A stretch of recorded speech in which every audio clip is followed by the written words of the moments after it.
नाज़रीन अस्सलाम वालेकुम। एक बार फिर आपकी खिदमत में प्रोग्राम के बकिया हिस्से के साथ मेरे मेहमान अशरफ समू साहब। सर अब मेरा जो सवाल है वो ज़रा इससे हटकर जुडिशरी के बारे में जब ख़बरें आती हैं हमारी मुअज़्ज़िज़ अदलिया के बारे में, तो ये कहा जाता है कि जी बड़ा सुस्त रफ्तारी से काम चल रहा है। यानी किसी भी स्टेट या डेमोक्रेटिक स्टेट को तो आप 3 हिस्सों में बांटते हैं, मुक़न्नना, जुडिशरी और पार्लियामेंट। पार्लियामेंट कानून बनाती है, मुक़न्नना उसको देखभाल करती है, इंतज़ामिया की शक्ल के अंदर देखभाल करती है, और उसके बाद में यानी पावर पॉलिटिक्स उन्हीं का काम है। अदलिया में अगर 25-25 लाख केस पड़े हुए होंगे तो वो केस नहीं है, पिटीशन की शक्ल में वो 25 लाख इंसान या घराने वहाँ पर फंसे हुए हैं। अगर उनको कोई साया ऑफ रिलीफ नहीं मिलता है, मैं पिछले ये 10-12 साल से फिनोमेना देख रहा हूँ, यानी 20 लाख से केसों की तादाद बढ़ती जा रही है। बीच में आसिफ खोसा साहब इंतहाई मोअज़्ज़िज़ हमारे चीफ जस्टिस साहब ने कुछ कोशिशें की कि ऑनलाइन करके इन मसलों को हल करने की, लेकिन सियासी पिटीशनें फ़ौरन सुनी जाती हैं, दूसरी पिटीशनें फ़ौरन सुनी जाती हैं। सिविल और फौजी मुकदमात में जो लोग फंसे हुए हैं उनको कैसे रिलीफ मिलेगा, उसके लिए क्या किया जाए? देखो, बात ये है कि इफ्तिखार साहब, ये बात आपकी सही है कि केसेस ज़्यादा हैं। पहली बुनियादी चीज़ ये है कि आप देखें सुप्रीम कोर्ट में 17 जजेस हैं, ऑनरेबल जजेस 17, ठीक, और 22 करोड़ आवाम। सिंध हाई कोर्ट में 40 ऑनरेबल जजेस की जो स्ट्रेंथ है और 8-10 करोड़ की आबादी। तो बात यह कि शुरू से जो अदालतें बनी हैं उसमें कोई इजाफा नहीं हुआ है। अब ज़रूरत इस बात की है, जैसे सुप्रीम कोर्ट 17 है तो मैंने कहा था कम से कम 50 जजेस होने चाहिए। उसकी स्ट्रेंथ बढ़ाओ, अपॉइंटमेंट करो, और फिर मामला डिस्ट्रीब्यूट होता है। ये तो नहीं कर रहे हैं। यहाँ अगर इतने केसेस हैं, हाई कोर्ट के 40 जजेस हैं, आप इस केसों के हवाला रोज़ाना एक लिस्ट बनाओ, तो मैं समझता हूँ सिर्फ तारीखें देने में उसमें टाइम पूरा हो जाता है। वो जजमेंट क्या देंगे, प्रोसीडिंग क्या होंगे, एविडेंस क्या देंगे, उनमें टाइम ही नहीं बचता। 24 घंटे में मुश्किल से 10-12 घंटे जो काम चल रहा है वो उसमें से तो आप सिर्फ टाइम एडजमेंट में ही पूरा कर देंगे। और जुडिशरी का क्या कसूर है? कभी ये सोचा है कि इतनी आबादी बढ़ गई है तो इस हिसाब से अदलिया के अगर 20 लाख केस हैं तो 20 लाख खानदान, आप खानदान, तो आप उनकी तादाद बढ़ाओ ना। आप बजट पे और हर चीज़ पे रखते हो, क्यों नहीं बढ़ा रहे हैं? सुप्रीम कोर्ट की तादाद बढ़ाई जाए, डबल की, मतलब 50 कम से कम की जाए, हाई कोर्ट के 100 की जाए। तो इस तरीके से जो जुडिशल मजिस्ट्रेट दूसरी जैसे आबादी बढ़ रही है, मसाइल बढ़ रहे हैं, बिल्कुल बढ़ रहे हैं, और बिल्कुल केसेस की तादाद बढ़ रही है। वो रोज़ाना उसकी तादाद इंस्टीट्यूट तो होती है, वो बढ़ रही है, लेकिन वो अदलिया वही है।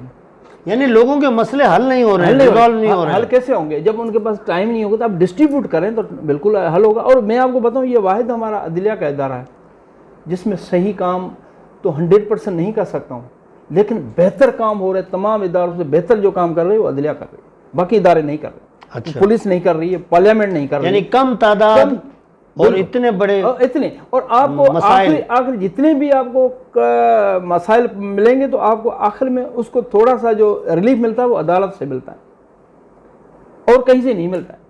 आज भी कहते हैं I will see you in the court। सही बात। तो बात ये कि ये, और दूसरी बात आपने कहा कि ये पिटीशन से सियासी, ये बात नहीं है। मैं आपको बताऊं, अभी पंजाब गवर्नमेंट का इशू आया, सुप्रीम कोर्ट ने बोला ये सियासी इशू, सियासी, ये तो पब्लिक का इशू है, वोट पब्लिक का है ना, रिक्वायरमेंट उसकी ज़रूरत है।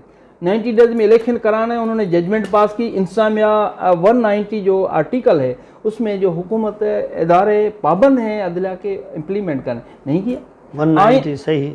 आइन आपने बनाया, उस पर आप खुद अमल नहीं कर रहे। आइन आपने बनाया, पब्लिक को वोट का हक नहीं दे रहे। अभी जो पंजाब गवर्नमेंट है, केपी के गवर्नमेंट है, 90 डेज के आगे कोई कानूनी प्रोविजन ही नहीं है कि 90 दिन के आगे कोई निगरां हुकूमत चल सकती है। ये चल रही है, 5 महीने हो गए, 6 महीने हो गए, चल रही है इलीगल। अब मैं उस इशू को टच नहीं करना चाह रहा था, आपने कर दिया। दूसरी तरफ का मौकफ, नाम लिए बगैर, दूसरी तरफ का मौकफ ये है कि भाई सारे इख्तियारात तुम्हें एक इकट्ठे ही चाहिए क्या? पहले जितने तुम्हारे पास डेलीकेट किए हैं उन्होंने इख्तियारात, उसको तुमने कितना इस्तेमाल में लेके आए हो? यानी वाटर बोर्ड तो आज़ाद है, तो कराची को पानी मिलना चाहिए। जी बिल्कुल। ड्रेनेज सिस्टम तो आज़ाद है, सही, वो तो सही काम करना चाहिए। बिल्कुल। इसी तरीके से जो दूसरी तरफ, समझ गए होंगे आप, जी। कि दूसरी तरफ का एतराज़ ये है कि तमाम इख्तियारात देने का मतलब है कि हम मुल्क से हाथ उठा लें, तुम उसको तोड़ो, दोबारा से जोड़ो, जैसे इमरान खान साहब जोड़ने आए थे, नाम नहीं लेना चाहिए, लेकिन अब क्या किया जाए, मजबूरी है, वक्त है।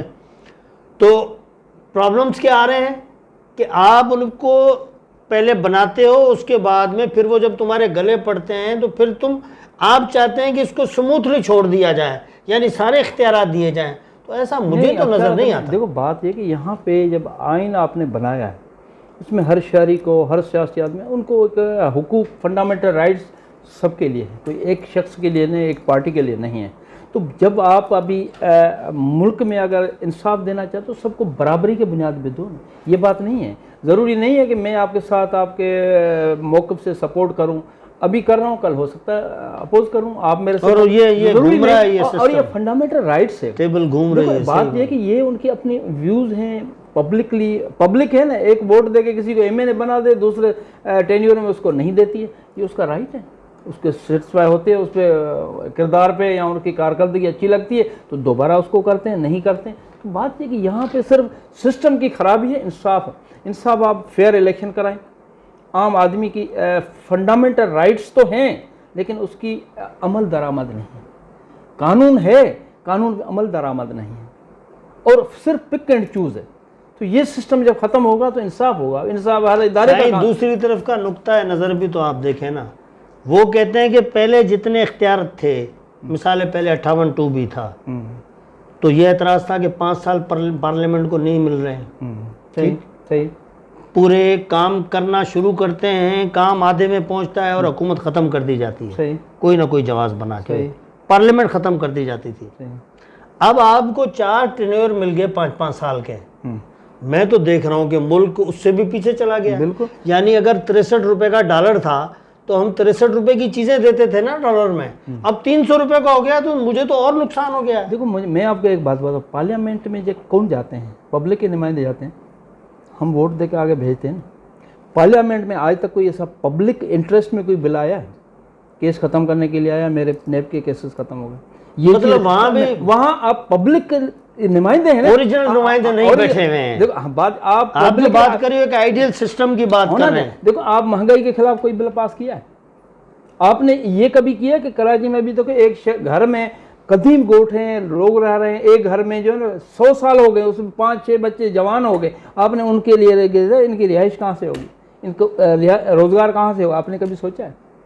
आपने कभी पब्लिक इंटरेस्ट में कोई काम किया? महंगाई कैसे खत्म हो? अच्छा, मिसालें हजरत उमर फारूक की देंगे, हारून रशीद की देंगे, कि रातों को घूमते थे, सरप्राइज विजिट जो इन ब्यूरोक्रेट्स को करने चाहिए, मिनिस्टर्स को करने चाहिए 100%, क्योंकि जब अचानक अगर छापा पड़ेगा तो फिर हर आदमी एक्टिव होगा ना। बात ये ब्यूरोक्रेट्स को विजिट वो करें जब उनका ये माइंड हो सेट हो के पब्लिक के लिए मुझे कुछ करना है, इंसाफ के लिए करना है, सर्व करना है, हुक्मरानी नहीं करनी है। हुक्मरानी नहीं करनी। यहाँ तो पब्लिक ये डेमोक्रेसी हमारी सर्वेंट्स ऑफ पीपल। हमारी बदकिस्मती है कि यहाँ पे कोई गलत एक आधा आदमी होती है, यहाँ से खराबी ऊपर से शुरू होती है, नीचे से तक जाती है खराबी।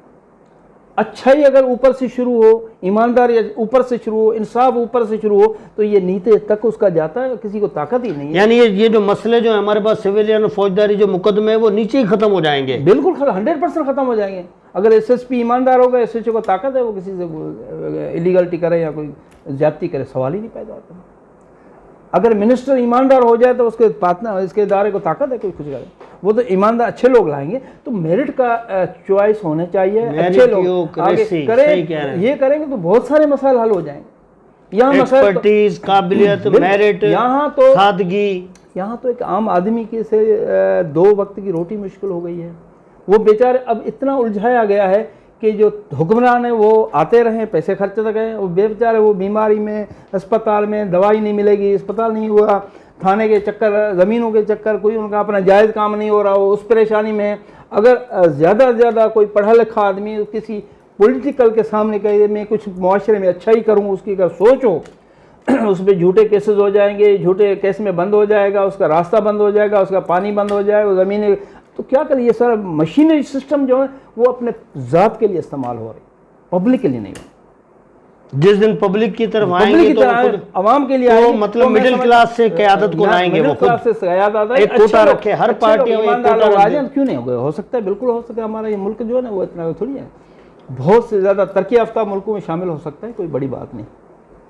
शुक्रिया अशरफ समो साहब, आपने अपना कीमती वक्त से हमें मुस्तफ़ीज़ किया और अपनी नॉलेज, वर्दी नॉलेज के साथ नहीं, बड़ी हमें मेहरबानी शेयर आपकी। किया मेरी नाजरीन के साथ, और मुझे यकीन है कि आप दोबारा भी हमारे प्रोग्राम में हाजिर होंगे। थैंक यू, इंशाल्लाह। नाजरीन, इसी के साथ मैं एक शेर पे अपना प्रोग्राम ख़त्म करता हूँ कि वो कौम नहीं लाए कि हंगामा व फरदा, जिस कौम की तकदीर में इमरोज़ नहीं है। इमरोज़ कहते हैं आज, फरदा कहते हैं मुस्तकबिल को। जो आज कुछ नहीं कर रहा है वो ये क्या उम्मीद रखे कि कल कुछ कर लेगा। इसी के साथ आपसे खुदा हाफिज़।